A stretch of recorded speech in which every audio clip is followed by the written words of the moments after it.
Have you ever wondered what it's like to work with deaf people? Let me take you on a small journey to the world involving working with deaf people. Let me tell you a little bit about deaf people first. They have their own language. Now, the primary language that they use is called sign language. This is a language that they use to communicate on an everyday basis. Now, when I started with the Office of the Deaf and Hard of Hearing on January 9th, 2001, I came into a world that I totally did not know about, and that was the world of being able to work with deaf people. Now, I mentioned that deaf people have their own language, which is American Sign Language.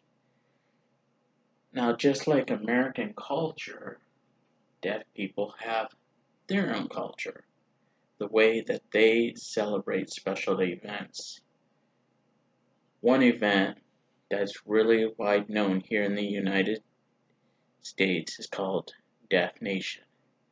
It's similar to what a fair event is like. Thousands upon thousands of deaf individuals come to this event to socialize, to take a look at new technology that has advanced to help deaf people to be able to communicate. Now, one other thing that I want you to know about deaf people is you can take steps to learn about deaf people. You can learn about American Sign Language. You can learn about their deaf culture. You can do it at South Puget Sound Community College. You can do it at Evergreen College. I'd like you to take that opportunity to research the internet and to know what it's like to work with deaf people.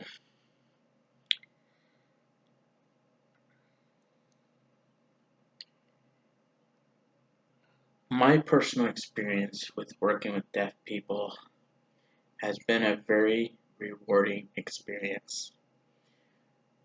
Like I mentioned, I started with the Office of the Deaf and Hard of Hearing on January 9th, 2001. I didn't know anybody when I started.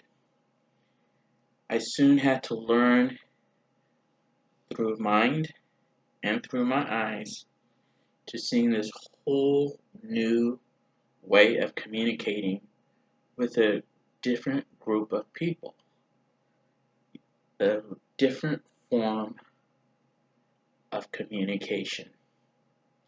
Sooner or later, as the years have gone by, with me working with deaf people, I learned to communicate. I learned to use the alphabet A, B, C, 1, 2, and 3 counting. I know father and mother. See, I took that approach because I didn't want to be left out, not knowing what they're doing. I didn't know what their language and their culture was. So then it took a few of my colleagues. I work with a staff of 10 people, and a majority of 6 are deaf, and 4 of us are hearing. And I didn't know a lack of sign language. I wanted to know. I wanted to be able to communicate with staff members. I didn't want to have to keep on writing on paper. This is a sign for paper. This is writing.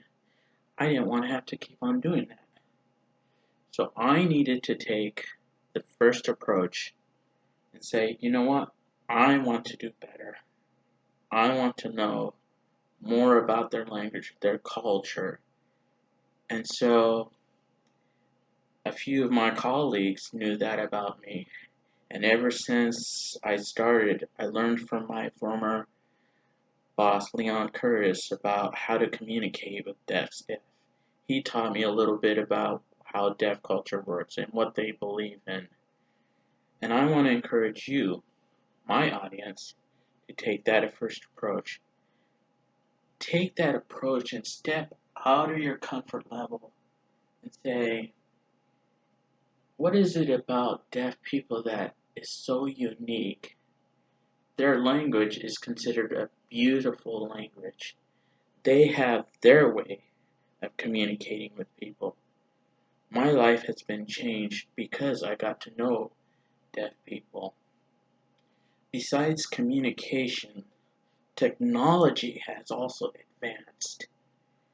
See, when deaf people first started back in the late 1920s, they used what they call a typewriter or teletypewriter. In short terms, it's the TTY. That technology has helped them to have far advanced technology. They use a video camera, kind of like what I'm using now, to communicate, to have meetings, and to have meetings with their family and people at work, with friends. So as you can see, technology has advanced from the TTY, from the video phone, to now they use the standard iPad. iPad has so many features of icons that help deaf people to be able to communicate on the outside world.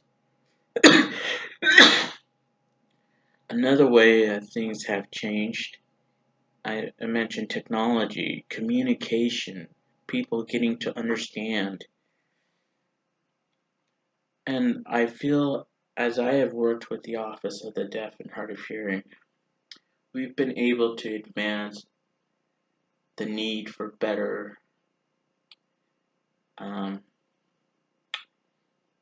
diversity in terms of communication and the lack of fairness. See, when we first started, or when I first started with the Office of the Deaf and Hard of Hearing, all of us were required as state employees or DSHS employees to watch training videos. Now, as you can know, that most training videos have people talking and also giving all sorts of good information out there. Now, step back and think about that for a minute. How in the world is a deaf person supposed to be able to take notes and understand what one's saying in the video? Remember, they can't hear. So, years upon years, our office kept on advocating, you guys need to make things better. You need to make sure that all training videos are closed captioned. Now, closed caption, in simple terms, is where one would be able to read what's being said.